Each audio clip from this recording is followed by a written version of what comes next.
Hello and welcome back to the GAR. My name is Lee Costello and I'm delighted to be joined by my good friend Niall McIntyre. We hope you've had a really good Christmas and a happy new year, but it's back to porridge, back to normality, and normality for us now is sitting here on a Monday talking about the GAA at the weekend. Is there anywhere you'd rather be? Definitely not, Lee. It's great to be back. I haven't seen you in a good, I'd say it could be nearly a month and a half. You were a bit sick there before the Christmas, weren't you? So Yeah, everyone caught a dose of something and then I caught a dose of the paints after that, over Christmas. So that can happen. yeah, I enjoyed myself. Speaking of not seeing things though, the big game at the weekend was Glen v Kilmacud Crokes, and it was maybe the best game I've never seen. Yeah, it was.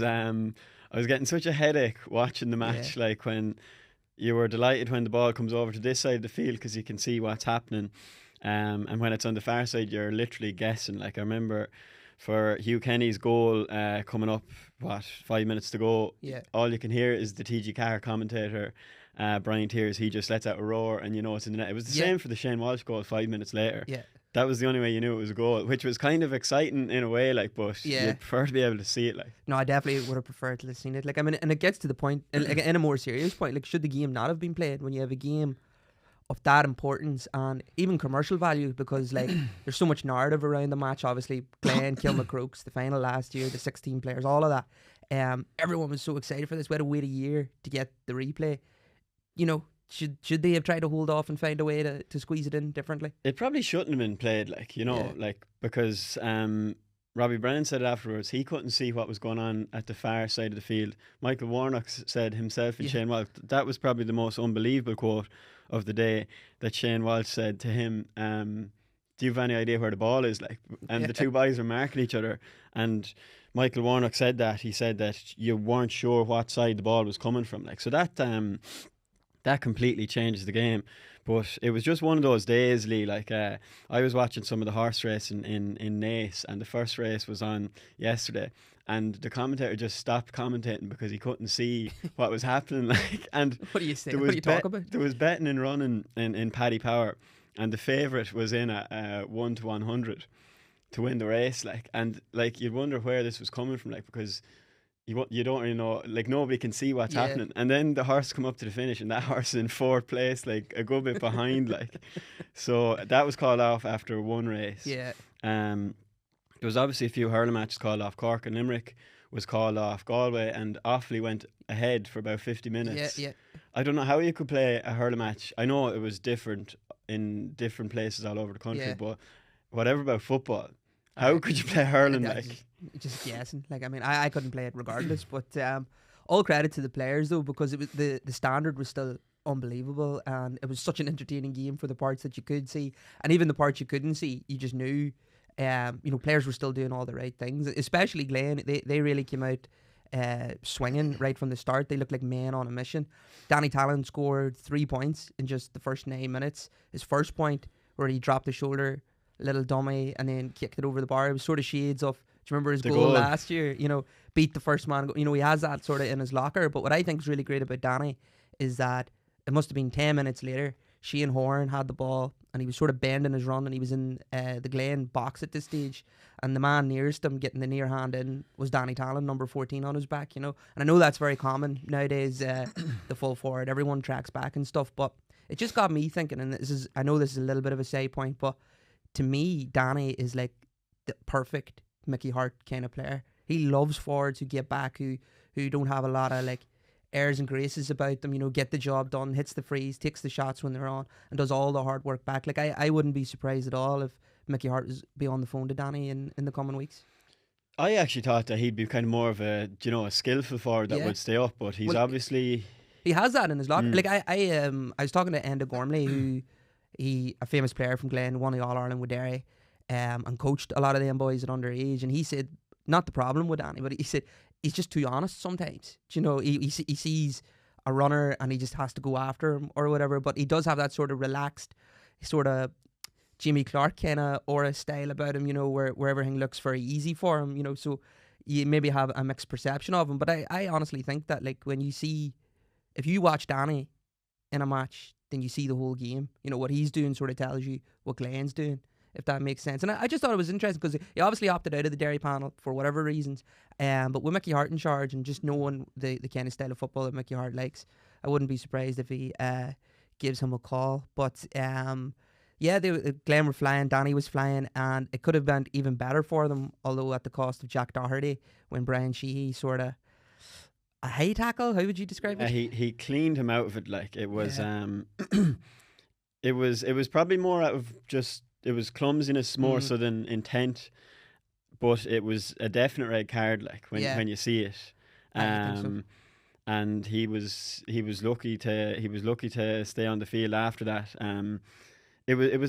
Jack Doherty kind of came down on his knee and then he had to go off and he was kind of limping off. So I'm not sure if it was a leg injury. I think it probably was the way he was limping off. So between him and Malachy O'Rourke mentioned that Ryan Dugan got injured in the second half. So they'll be it's only 2 weeks. Like if it's a hamstring or whatever it is, they'll be two lads that they'll be mad to get back because they're such key players for Glen. But as you said, I suppose Glen looked nervous in the first 2 or 3 minutes. A couple of minutes, And they were 2 points down, and then they just completely took over, to be 5 points up, and well deserving of it. Kilmacud were completely out of the game, from what you could see. No, they definitely were. And sort of last year, Glen were obviously missing Kieran McFall, who the year previous was definitely their best player.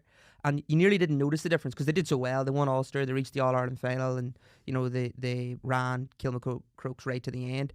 But now that he's back, you can see what he brings and the difference in terms. Did you see the bit? And I'm saying that loosely because no one could see anything. But Paul Mannion was on the sideline.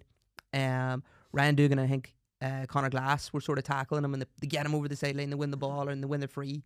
And Kieran McFall, who wasn't even involved in that, comes straight over, gives Mannion a good shoulder barge and a roar in the face, and he just sort of brings that kind of intensity, that bit of nastiness. He's almost like their enforcer. Big time. When he scored his point as well, he was running out and he let a roar at Rory O'Carroll, I think, was across from. You could see how fired up he was, and I suppose a lot of that probably is to do with the fact that he missed last year. That would have been he missed the All Ireland final, that his club were playing it. So I'd say he's he'd be very fired up for this year, and he's also such a brilliant player as well. He can kick points from anywhere, and. Then he used to play wing forward sometimes for Derry, but he was corner forward for Derry this year. Corner forward, yeah. But he's centre back. He's such an engine as well that he can completely dominate the game, and what a player to bring to give you a boost, just to add to your squad. It's nearly like a signing, someone you talk about Shane Walsh coming to Kilmacud. That's how big he is for them, and they definitely needed him, No, there's no doubt about it. And then shortly after that, Conor Glass got a point, and it really felt like Glen's leaders were standing up, and they were going to take this game to Kilmacud. Back to that end of Gormley conversation I had with him, like I say, he coached a lot of them boys at underage, and he always made the point that they're brilliant at driving their own standards, and they're really strict at it. And he said if you were to go in and take a training session and they didn't think it was good enough, they wouldn't be long in telling you that we really need to push this on here now. And you could see that, with the sort of leadership and the players. It's not just one guy has to stand up, Danny early on, and then Kieran McFall, and then Glass gets that point at the end. They just have that sort of, what's the word, a collection of them. Bradley as well. He was unbelievable. He stood up early on when they were struggling, and he kicked that brilliant score off the left. It was one of their first ones, and it was so similar to the winner he kicked against Nave Connell earlier in the year. He's just such a big game player. I think there's kind of there's a desire about Glen this year, Lee, and I nearly felt there was kind of a inevitability that they were going to win. There was just something. There's unfinished business for them, and I suppose as well as kind of. You just felt that they were a team that are on a mission, and you can clearly see it in them. And you mentioned it to me earlier as well. Even after the game, they were calm. This wasn't the big target. The big target is to win next weekend, and you could see that in their play, even though it obviously got a bit panicky there towards the end of the game. Oh, it did, yeah. And we'll get to that because at half time, things were looking rosy. Crokes made 2 substitutes. They took off Sheehy and Luke Ward, both hooked at half time, and Cian O'Connor came on, and I thought he really helped make the difference. And that sort of coincided with, as you mentioned, Ryan Dugan's injury. He came off in the 39th minute, and them two things sort of started to see things sort of change. Ewan Mulholland, I don't know if you remember this, he was sort of through and he kicked it over the bar to put them 7 clear, and like that does seem like the obvious thing to do, but Danny Tallon was in the corner screaming for it, and if you see the camera angle from behind the goal, Ethan Doherty was behind him pointing, square to Danny, go for the goal, but Ewan hit the point. He obviously got a little bit of a bollocking, and then he was doing the sort of calm down, let's stay in this kind of thing, but straight away after that, Paul Mannion scores a wonder point, and Shane Walsh then hits a free, and it all started to feel a bit ominous. It started to feel like if you have an opportunity to get a goal against Crokes and try to put them out of there, you need to take it, even though you're already sort of building a lead. But Mannion and Walsh sort of took over from there on, and it just goes to show, no matter how badly you're playing, when you've got forwards of that ability, you're always in the game. I'd say even when Kilmacud seen that, he didn't finish them off, they're like, come on, like, we need to wake up here. And you always felt that Kilmacud would bring something, like they haven't been beaten in club championship football since Kilcoo beat them in that All-Ireland final. Like, this is the best team that we've seen in many years. And they had been so poor and so uncharacteristically passive in the game up to then that you knew something was coming, especially, as you said as well, with Mannion and Walsh there. And I suppose from that moment they completely took over, and Cian O'Connor, he played a big part in it as well, just running straight at Glen. And Kilmacud, they took over then, and you kind of felt if they got to within a point, obviously then Ethan Doherty got that lucky goal. Andy McGowan was dispossessed, and you obviously thought it was over then, but up to then it looked like a draw game, like. Yeah, it did, which is weird because Glen were obviously the better team for so much of it. So quickly. And that turned, it sort of started, well, we talked there about Walsh and Mannion, but Walsh's pass for the goal, that sort of cross. Who else got the goal again? Because I had it that Darren Dempsey did, but there was a big confusion, but obviously with the fog.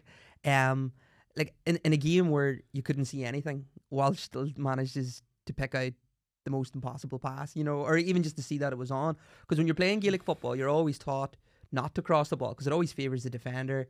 It's not like soccer where someone can get ahead to it. Like, everyone can use their hands. It's like crossing it into like a box full of goalkeepers. It doesn't really make sense. And then quite often, if you're playing with lads who play a lot of soccer and they're maybe just back from a soccer season, and they fall into old habits, they find themselves on the wing and they're crossing in, you're always the first thing, they're getting hooked and the manager's going to go mental at them. But like, that's just typical Walsh, isn't it? Like, he's going to be unorthodox and pick out them things that no one else can do. But it was perfect. It was right into the breadbasket. It was nearly in the net within seconds of Walsh kicking the ball, which summed up what a brilliant pass it was. But I suppose it's a credit to Crokes as well that while things were going against them, that they still went down like champions. And you seen. And with composure too. With composure, they didn't kind of just, they really went for it in those last few minutes. You could see in Robbie Brennan after the game, he was a bit frustrated that they hadn't brought that earlier in the game. That they were a bit maybe passive, and I suppose sometimes they are. Sometimes we've seen that they kind of control games, and that's the style that they have. They obviously had to put all hands on deck in the last few minutes then. And I suppose I only realised this as well, kind of coming up to the final, that they were missing 5 lads from last year's that started last year's final in Ben Shovlin, Killian O'Shea, Conor Casey, who came on, Michael Mullen, and Conor Ferris, the goalie. Even though the goalie kicked a brilliant point yesterday, the equaliser, or one of the brilliant point. So. You kind of forget that they replaced them with a few young lads who were very good as well, but I suppose it shows the strength and depth that they have. But it sort of made room for, like, that's Shane Horan sort of starting now. He wasn't really sort of coming on and off last year, wasn't he? And Luke Ward and Dara Dempsey, who've contributed as well themselves this year. So I kind of felt, I got the sense off that Robbie Brennan interview, I'm not sure if you've seen it, that that it was as if he was kind of winding down. I got that sense off him. He kind of said, he said, hopefully the lads will regroup and come back at it again. They've been on a great run for the last 6 years, so they're a good bunch, and I think they'll be back again. You know, it kind of sounds a bit like he could be on his way out. He's obviously done a great stint, and to be fair to him as well, he was very sporting, I thought, after the game as well. Like, he admitted that while the conditions weren't playable, it wasn't an excuse. Yeah, and he said that, like, I think the words he used was that, like, we almost stole it in the end. You know, he wasn't afraid to admit that, and because that's nearly how it would have felt. Because obviously after that Walsh cross and the goal, Higgins equaliser, the goalkeeper, I think Emmett Bradley then hits a really important free, puts them 1-up, and then that leads us to the Ethan Doherty goal. You mentioned that it's very fortunate, and it was. There's no doubt about it. But I thought the pressing from Glen at that point, because this is like the 73rd minute, something like that. And they were up by a point, weren't they? They were up by a single point. Yeah. They go short with a kick out, maybe to do with the fog and just, you know, the way the layout was. And Glen's forwards, and it was hard to tell. I was trying to work out who it was, but they were sprinting. Yeah, it was Danny Talon actually, because he was sprinting at your man straight away. Like with everything, you know. And then Glass got the foot in. Yeah, exactly. And then that you know, it was sort of like make your own luck. Like, I was kind of, you know, fortune favours the brave. And then I think it's more impressive too, although a little bit strange. Glen only used 2 substitutes that entire match. The first one for Jack Doherty. As far as I know, I'm happy to be correct in that, but everywhere I checked, they only used the 2. First one for Jack Doherty, who was injured earlier on, and then Ryan Dugan, who was injured as well. So, like, it's not like they had a lot of fresh faces out there. You know, everyone who was on that pitch had been running themselves into the ground, and to do that so late on. So, on the basis of that, now straight after that, Shane Walsh gets what it probably was a fortunate free or a goal. I think the ball sort of gets lost in the sky. Everyone. It was funny after that, Colin Bradley, the goalie, he was looking at Emmett Bradley, and they were just staring at each other for a good 10 seconds, about to give out, and Colin Bradley thought Emmett had it. Yeah. It was clearly too high for him, just blame the fog. Two brothers as well. Yeah. I'm sure they would be quick to blame each other. It was like, I could see Warnock was kind of cramping up at that stage, and he was down in his hunkers while Walsh kicked that ball in, and he was like, oh no, like... I know. Like, because they had it won. The TG4 commentator even said it. Like, he said it. This game is over now. Like, I mean, that's why it was so impressive with Glen was the point that, like, Kilmacud Crokes, a team as good as them, had the momentum they did, and it's so hard to break that. But Glen did. You know, when it wasn't going their way, they made it happen, sort of thing. And then to concede that goal, I'd say they were thinking, well, like, what do we have to do here like to put this team out of it? Most referees would have played an extra. I was very surprised that when Conlon kicked it out and they blew the whistle, I was very surprised. Because it was like 63-30 when the goal went in, and he took so long to kick it out. Exactly, yeah.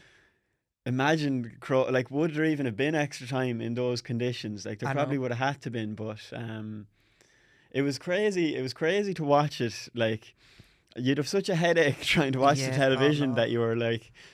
sometimes you'd nearly zone out, that it was so hard to focus on it. And I was only thinking, like, imagine if you didn't understand Irish and you're just watching this blank screen, you haven't a clue what is going on. Like, it's nearly impossible to follow. Which is the shame, like that. You know, it would have been.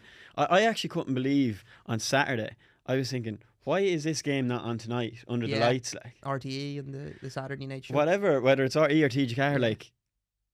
They were under the lights in Newry. That would have been special. Like, and I'm not saying this just because the fog kind of ruined the game, but like, either way, there would have been a better atmosphere, I think, there anyway if it was on Saturday. It deserved it, like it did.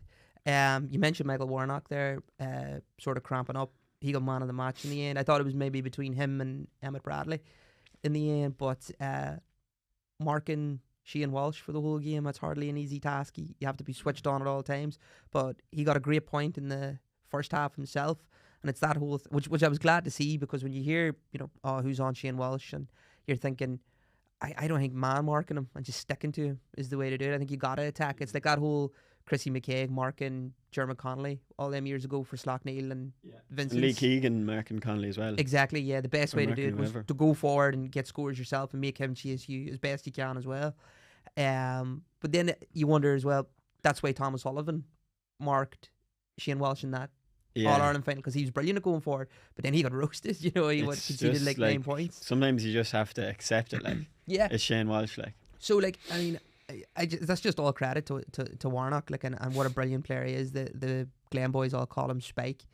I don't know why, actually. So maybe I should have checked that in case it's something wrong with it. He doesn't like it. He's real quick though as well. He's so quick to cover the ground, and he's a brilliant tackler. He's strong. He's clever on the ball. He's as you said, they've so many leaders, but he strikes me as a big one as well. Yeah, and he filled in at that number 6 spot when Ciarán McFall was missing last year. Like I say, you didn't really hugely notice the difference, which is massive testament, because we already talked about how brilliant Ciarán McFall is.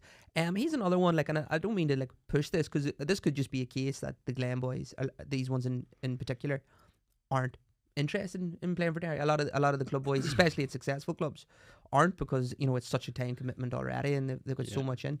But like, I only think of it because Mickey Hart's got the job, and there's going to be a lot of pressure on him, so he needs to hit the ground running, and to do that you want all of your best players. But like, if I was Derry manager, you'd be on the phone to 2 or 3 of them lads. Isn't it a funny one, the Glen thing, that like, some of them boys don't play for Derry. Maybe they won't play. Maybe they don't want to play for Derry because they're doing so much.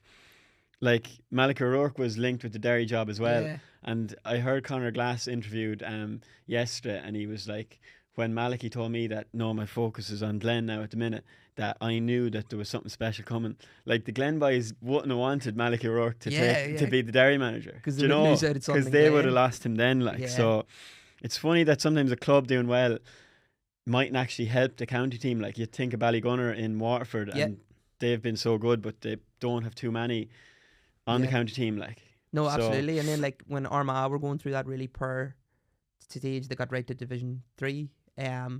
Crossmaglen were so dominant, and it didn't help. Yeah, because like lads can just like, they're like, we're focused on the club now. Yeah. And especially when you're at that elite level at the top of the club game. Like, apart from the Ballyhale lads, there's obviously lots more as well, the likes of Paul Mannion. It's so tough to balance that, like, to get the two of them, to reach the peak of the two of them, like. No, it is. Absolutely, it is. But yeah, what a brilliant game. And there actually was another match on as well. St Brigid are going to be the finalists. They're going to play Glen in Croke Park. They beat Castlehaven 111 to 10 points. This is St Brigid's 3rd All-Ireland final since 2011. Like, I mean, you think Glen technically, not technically, they haven't won an All-Ireland final, but they're going to go into it as overwhelming favourites. But really, St Brigid's are the one with the tradition and the history. And you could see that yesterday even, that they have that tradition. They lost their first final to Crossmaglen in 2011, then they beat Ballymun, obviously in sensational circumstances back in 2013. Frankie Dolan got the late score to win it that day, an unbelievable score. And yeah, they were impressive against Corfin to beat them, but they were even more impressive yesterday. I thought they were, while they had that very flat spell after half time, they actually didn't score for 17 minutes after half time. You always feel though that can happen when a team is winning. That they same with Glen. That they can kind of sit on it a small bit, but Castlehaven had no choice then but to throw the kitchen exactly. Sink, so exactly. So kind of but I thought Brigid's then when it really came down to it, like against Corfin, they were calm. They're so calm on the ball. They have a lot of similarly kind of built players. A lot of them, they're not the biggest team, I'd say, but they're all really clever on the ball. The likes of Robbie Dolan, Robbie Nugent, Brian Derwin was brilliant early on, got 1-1. Hand that got man of the match in the game. They're all so clever on the ball, and they rarely lose the ball.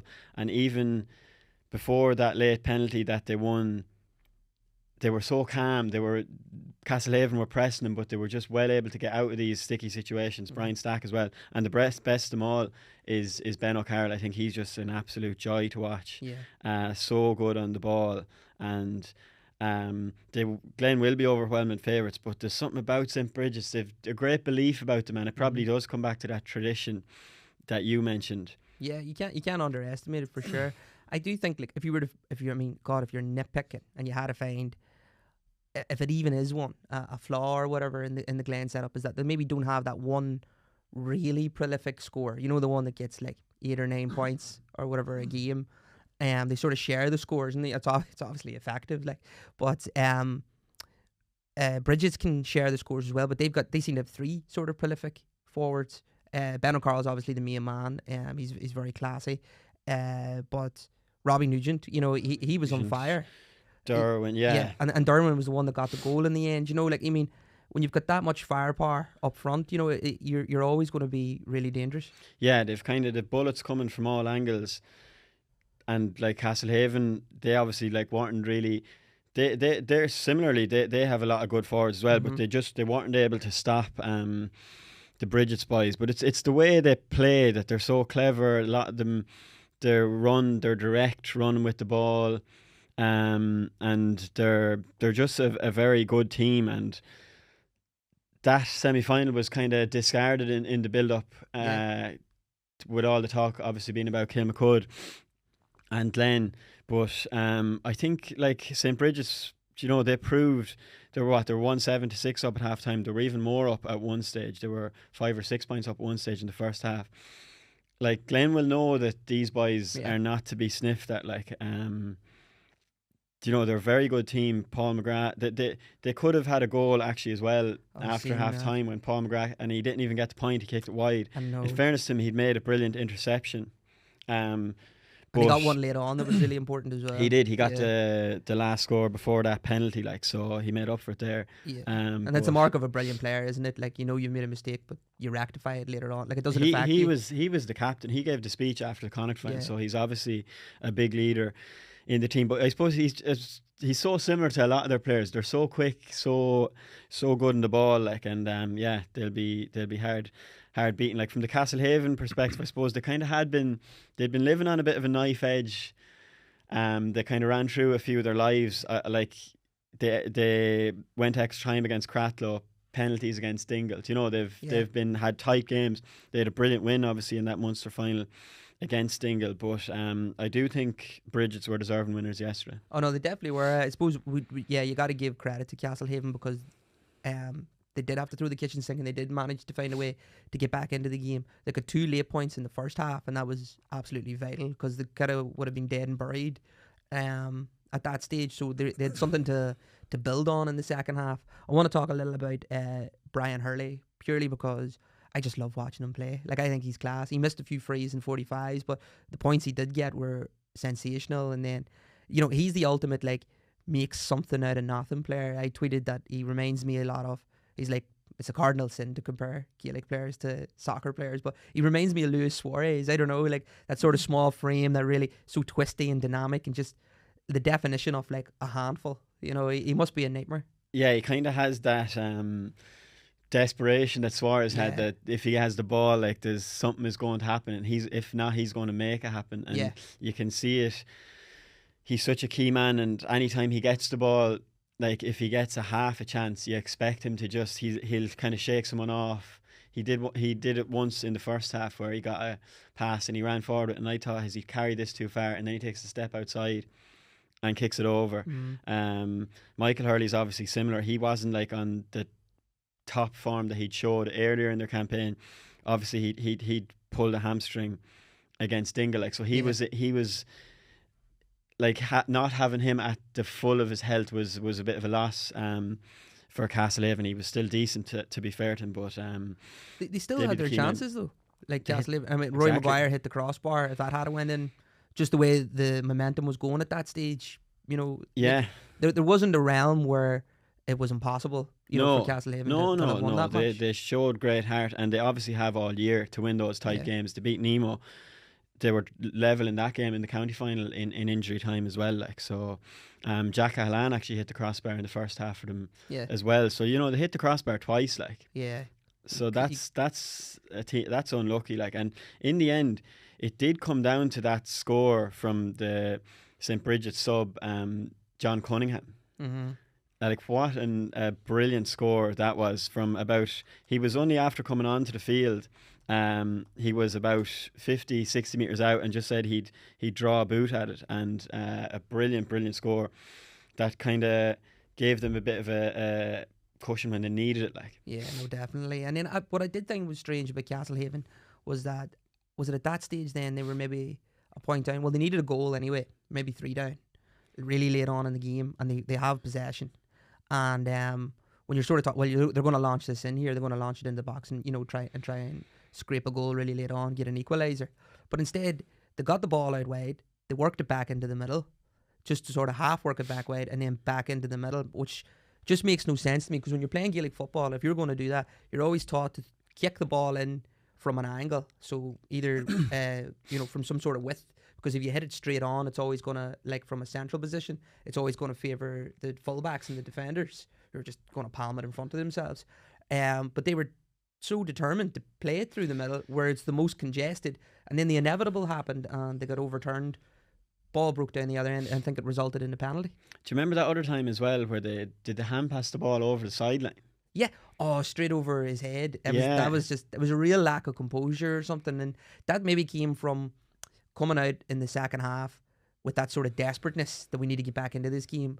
And they did get back into the game, and and it worked to a certain degree. But when you do it so early in the match, you've nearly no composure left. Because it's so long to be playing frantic and chaotic football. They were kind of dawdling on the ball as well at that stage, and that was the sign of the team that were beaten.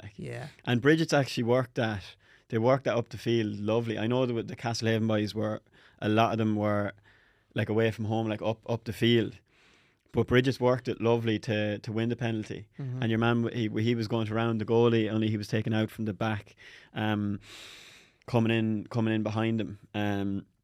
It was such a sweet penalty for Ben O'Carroll to be standing over, it wasn't that there were 2 points up, there were 3 points up.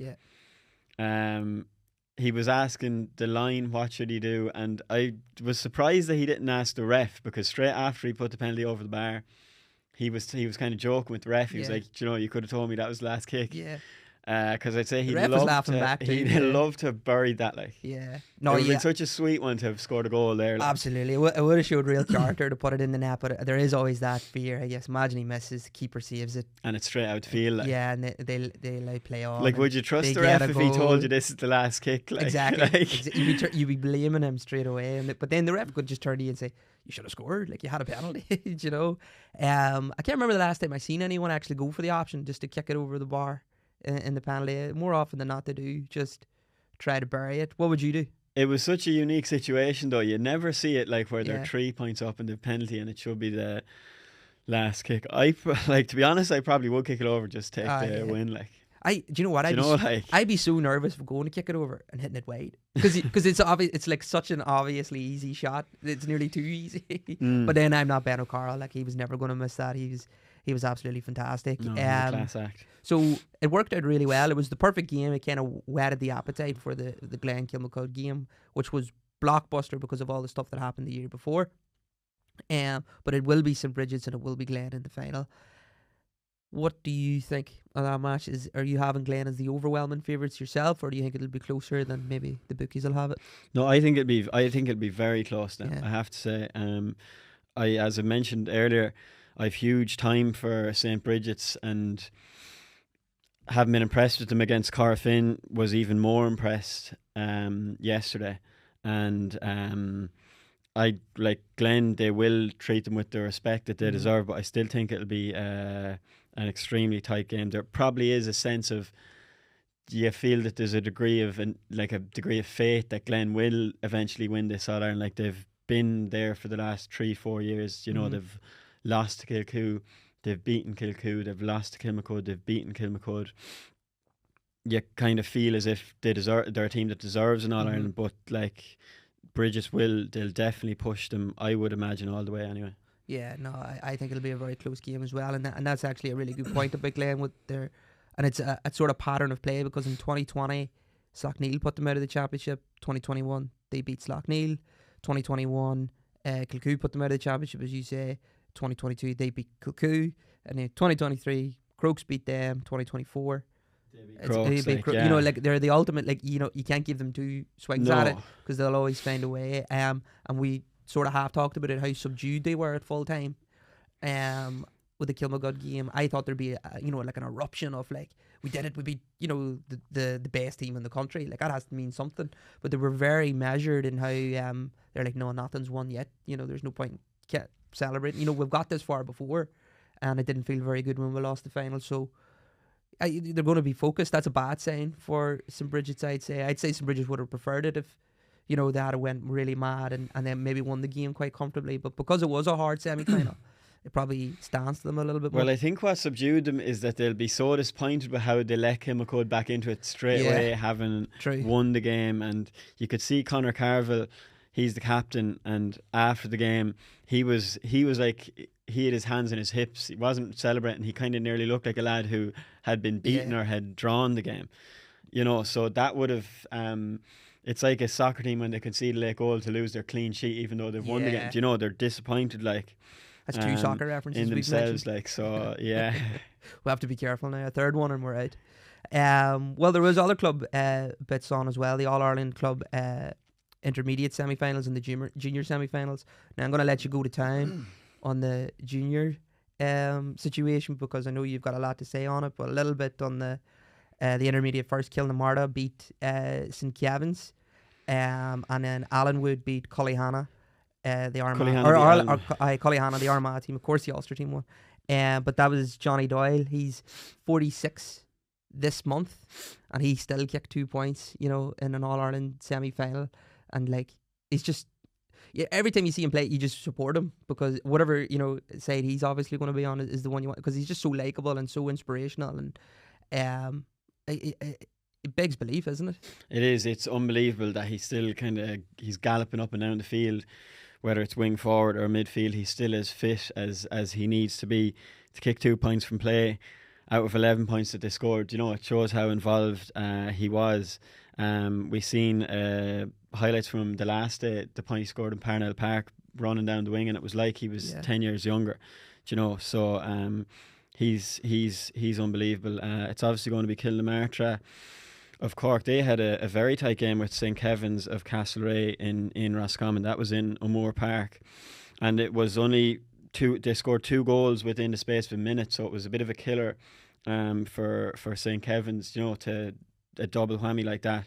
They did so well to get it back to a 1 point game late on. So so Kilnamarta, they're from they're kind of a Gaeltacht village. They're in West Muskerry in Cork. John Evans, who has previously managed Roscommon, Tipperary and Wicklow, he's a Kerry man.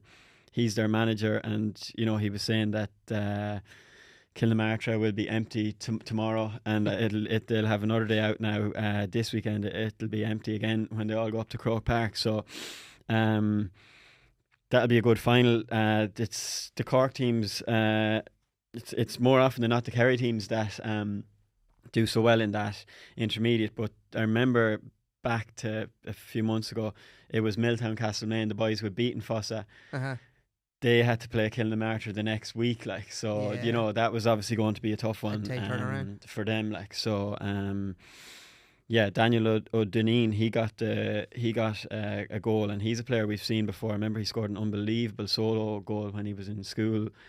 It was some schools game that I'd seen before, so he's one of their key players. So that'll be a final to look forward to. I don't know too much about Cullyhanna, but they have one or two on the Armagh team. I think there's a Ross McQuillan. I think he's from Cullyhanna. Obviously should have my research done here, but that'll be a final to look forward to. No, I always think of Cullyhanna. I was telling you this as well.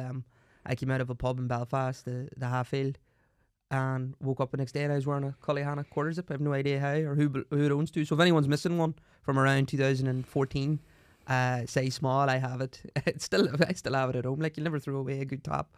But moving on to the junior games, then I know you've got a lot to say about that. Oh wait, you found they also have Aidan Nugent. So he's obviously, you don't get much bigger than that. Yeah, Aidan Nugent and Ross McQuillan in the forward line. So you know, that's a force to be reckoned with up front. So looking forward to that final next week, definitely. Yeah, and then another Ulster team is in the junior final, Arva from Cavan, and they've got a very peculiar sort of situation, or an unusual. I don't know, it's just weird. Yeah, well, they lost the Cavan junior final last year by a point. They've been kind of up and down, a bit of a yo-yo team in terms of the championship, but they've been going so well in the league. They they won a relegation final in the league last year. So they're a senior league club. So a senior league club playing junior championship. Yeah, so this is going to be it's going to be an unbelievably high standard for a junior final. And I know it was a high standard last year when the two Cliffords were obviously playing in it in the All-Ireland junior final. But it's going to be very high this year when Arva, a senior club in Cavan, they have Kieran Brady, who's obviously a key player for Cavan. But when they take on Listowel Emmets, who defeated Laherdan McHale's of Mayo by 111 to 3 points, this game was over at half time. And there has been a bit of kind of, I suppose people are kind of awakening to the fact that since 2005, since 2005, Kerry have accounted for 14 participants in the All-Ireland Junior Club final. They've won 11 of them, which is a little bit down. Well, it's a good bit down to the fact that they only have 8 senior teams. Yeah. Now they do have 16 intermediate teams, which means that Listowel technically are the 25th best team in Kerry this year, having won the junior. But it is a situation that I would certainly feel strongly about, that there should be a uniform approach, that counties have the same number of teams in their championships. Obviously, it's going to be hard to police that, in that some counties have a lesser amount of clubs than others, but certainly in a place like Kerry, which is like the best football county that there is, along with Dublin, like the fact that they have only 8 senior clubs, that it's their 25th best club playing against Laherdan, who would be Mayo's 33rd best club, like that doesn't, it does kind of damage the integrity of the competition a small bit, I would say. And it's something similar. The pattern is also the same in the hurling, in that Kilkenny have been in 10 finals since 2005, 10 All-Ireland junior finals since 2005, winning 7. They have it's the same situation in Kilkenny, in that they have 12 senior clubs and 12 intermediate clubs, so it's their 25th best club playing junior. Which is a similar thing, that it's a higher level of a club playing in this competition when they come out of Kilkenny and when they come out of Kerry, like, which to my mind isn't the fairest way to do it. Like, there should be a uniform approach. Kilkenny have played in 10 finals since 2005, winning 7. They've also been very dominant in the intermediate grade, given that it's only their 13th strongest team. So, you know,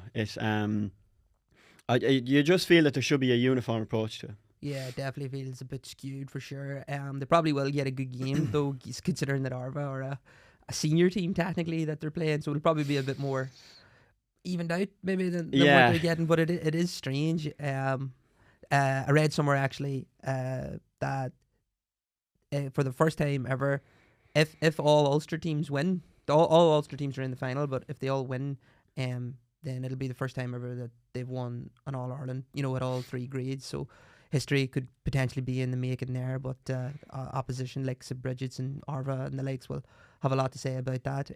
Well, Kilkenny, forget about Ulster, even provinces, Kilkenny are going for the clean sweep in the hurling, which kind of, I suppose, backs up my point a bit more, in that Tullaher, Rossburke, and that's Wally Walsh's club, they're in the junior final this weekend. Thomastown are in the senior, and O'Loughlin Gale, or Thomastown are in the intermediate, and O'Loughlin Gales are in the senior. So in fairness, Kilkenny are going for the clean sweep as well, so it could be Kilkenny and Ulster domination. Yeah, definitely. Which is something to fear.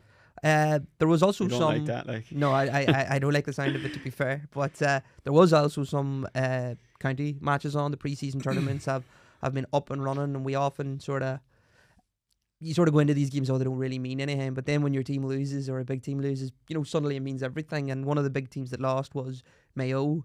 A sort of shocking loss to London. Now, to give it some context, they give 7 debutants in that match, but sure, you know, FBD League, McKenna Cup, McGrath Cup, whatever, they're full of debutants. You know, I watched the Dublin game, and it was full of players I'd never heard of before. How many of them were debutants I didn't know, but they still found a way to get over the line in a game that they were expected to win. And Kevin McStay was very cutthroat afterwards. He said, it's not easy to get scores at this level. The sort of defensive structures you're up against is pretty tough. But also, the opportunities do not go on forever. This was a big chance for them, talking about the debutants. We'll have to go back now during the week and see who really measured up and who didn't. And that's how ruthless this bloody game is, unfortunately. Yeah, he's could be a tough week for some lads. Like I suppose while they're often criticised these pre-season competitions, and I seen Niall Rigney, former Laois hurler, he was saying that what is the point of them? Let lads enjoy their Christmas. Yeah. But the county season is so compact, like it's over by June, July now, that you have to, like, I was still excited watching, say, teams playing this, because you're excited about who is playing. Yeah. And, you know, these boys who are making their debuts, how do they get on? Will they make an impression so that they could be in, you know, a starting 15 for the championship?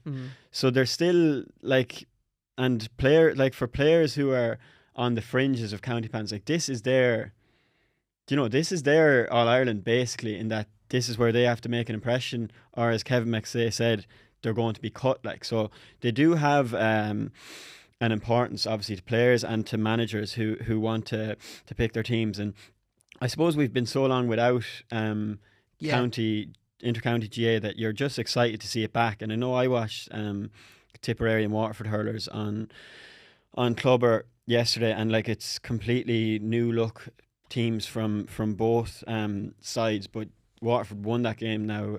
Tip got a red card early on, and Waterford were the better team. But you're still excited about them, and there's still a degree of interest there, even though nobody cares who wins them. Yeah, really. exactly. Yeah. Like it's not an honour. Like it's not a good season if you win the Waterford Crystal Cup, you know, or the Diora Light O'Byrne Cup as it's now known. But like they still have a place in that.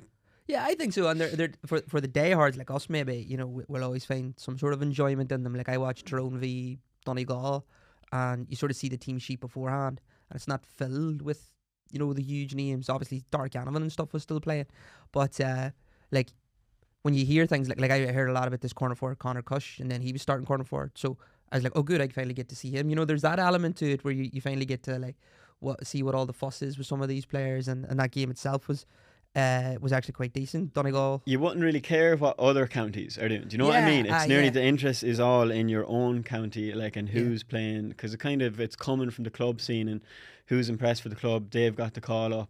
Yeah. Do you know, all the talk is in Tipperary has been like that, like who's in training and who's not, and especially after the split season when there was no county for so long.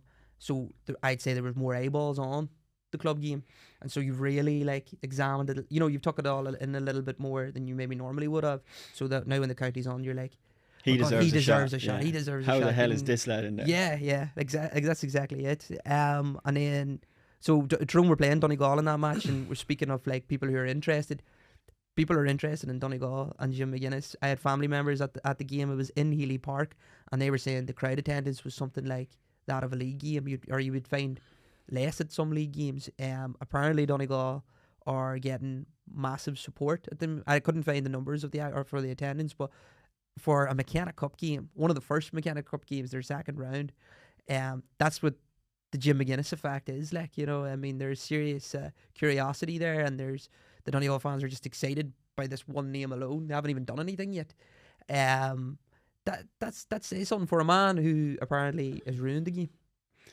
Well, they've a fence built up around their training grounds, so you know there's nowhere else to see them. Like, so, this is the only place and the only chance that you have. Like, you can understand why. Like, he's such a kind of enigmatic figure, Jim McGuinness, and he kind of does his own thing, and like, you just have a sense that he's doing something wild with the boys up in Donegal. Like, from what you've heard, all that he did before when they won the All-Ireland the last time. So it definitely brings a bit of excitement anyway. And she's seen that last week there was already even headlines when Finbar O'Reilly, he was too young to play, and McGuinness played him. So it's just typical McGuinness. He does his own thing. He does his own thing, yeah. When it's like, I wanted to play him, so I played him. Yeah, he's from his own club, Naomh Conaill, so he obviously knew what that is all about. But yeah.